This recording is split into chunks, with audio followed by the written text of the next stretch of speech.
किसी ने बड़े कमाल की बात कही है कि फूलों को भी मालूम नहीं होता कि अगली सुबह उन्हें मंदिर जाना है या शमशान। इसीलिए हर पल मुस्कुराओ और दुनिया में बनाओ अपनी एक अलग पहचान। और आपके लिए एक छोटी सी कहानी। ये कहानी अमेरिका के कपल की। पति पत्नी के बीच में रिश्ता ठीक नहीं चल रहा था, रोजाना अनबन होती थी, झगड़ा होता था और बात तलाक तक पहुंच गई। तलाक की नौबत आ गई। जब तलाक हुआ तो पति को पत्नी को एक सर्टेन अमाउंट देना था। वो पैसा इतना ज्यादा था कि इसने सारा पैसा दे दिया और अपने पास में देखा, जेबें टटोली तो इसके पास में मात्र और मात्र $70 बचे।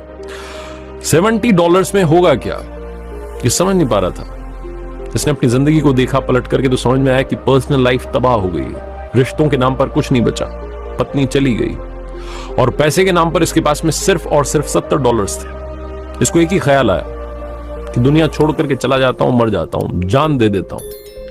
ये ख्याल इसे आया ही था कि दूसरा ख्याल आया कि मेरे पास में $70 बचे हैं, थोड़ी मौज मस्ती करता हूं, फिर मर जाऊंगा।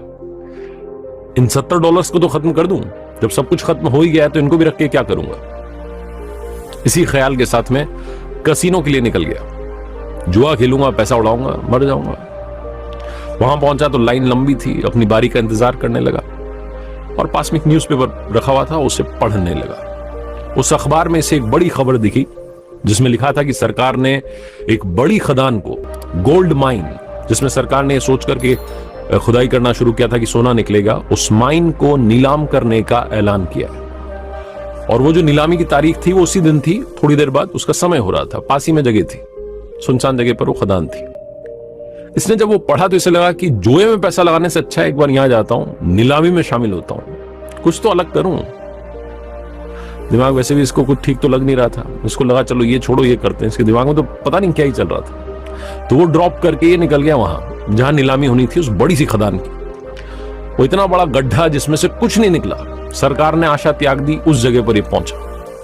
वहां जाकर के सोचने लगा कि नीलामी में मुझे कुछ मिल गया तो ठीक है, और इस जगह का अगर ये मुझे मिल जाती, इसमें से कुछ निकल गया तो ठीक है, वरना इसी में कूद करके जान दे दूंगा। बड़ा सा, बहुत बड़ा सा गड्ढा था। इतनी बड़ी खदान वहां पर खोदी गई थी, लेकिन निकला कुछ नहीं था। ये वेट करने लगा कुछ और लोग आ जाए, लेकिन इसके लिए सबसे बड़ा सरप्राइज ये था कि वहां पर कोई नहीं पहुंचा। सिर्फ ये इकलौता आदमी वहां पर उस बिडिंग में पार्टिसिपेट करने के लिए पहुंचा और वो खदान इसके नाम कर दी गई। $70 में इतनी बड़ी खदान इसको मिल गई। अब ये सोच रहा था क्या करें, कहां से कूद करके इसमें जान दें। तभी इसके पास में मजदूर आए। उन्होंने कहा कि साहब एक बात बताइए, क्या करें आज, हमें आज का तो पैसा मिला हुआ है, आज शाम तक की खुदाई का हमें पैसा मिला हुआ है। आप कहें तो हम, क्योंकि अब आप इसके मालिक बन गए तो आपसे पूछ रहे हैं, आप कहें तो खुदाई कर लें, थोड़ा बहुत खोद दें या फिर जाएं वापस। तो इस व्यक्ति ने कहा कि जब आपको पैसा मिला ही हुआ है 5 बजे तक का, शाम तक का, तो आप खुदाई कर दीजिए। अभी तो 2 ही बजी है, ये 3 घंटे आपके पास में, खुदाई चालू करिए। मजदूरों ने खोदना शुरू किया। लगभग उन्होंने 3 फीट खोदा और सबसे बड़ा सरप्राइज ये था कि सोना निकल गया। ये व्यक्ति उस गोल्ड माइन का मालिक था। आने वाले वक्त में बहुत बड़ा मिलियनेयर बना। जब एक बार इससे किसी ने पूछा बाद में कि जिंदगी और मौत के बीच में अंतर क्या है, तो इसने कहा कि सिर्फ 3 फीट का अंतर है। छोटी सी कहानी है, मजेदार सी कहानी, लेकिन हम सबको सिखाती है कि जिंदगी में थोड़ा सा टाइम दीजिए, धैर्य रखिए, सब कुछ ठीक होगा। जब सब लोग आशा त्याग देते हैं, अगर आप आशा रखें, अगर आप उम्मीद रखें, तो जिंदगी में कमाल होता है। उस सोने की खदान के पास में कोई नहीं पहुंचा। लोगों ने सोचा कि गड्ढा है, इतने बड़े गड्ढे को लेकर के क्या करेंगे। उस नीलामी में अकेला आदमी पहुंचा और इसने खुद भी जिंदगी की आशा तो त्यागी हुई थी। इसे लग रहा था कि चलो एक बार ये कोशिश और कर लेते हैं, इसमें और पैसा लगा देते हैं। एक छोटी सी किरण थी इसके पास में उम्मीद की, और ये तो ये भी सोच रहा था कि जो होगा देखा जाएगा इसमें। लेकिन ऊपर वाले के पास में इसके लिए कुछ अलग प्लान था और उन्होंने इसकी जिंदगी में कमाल कर दिया। थोड़ा सा वक्त देंगे, चीजें अपने आप ठीक होंगी। थोड़ा सा सब्र रखेंगे, आपका भी टाइम आएगा।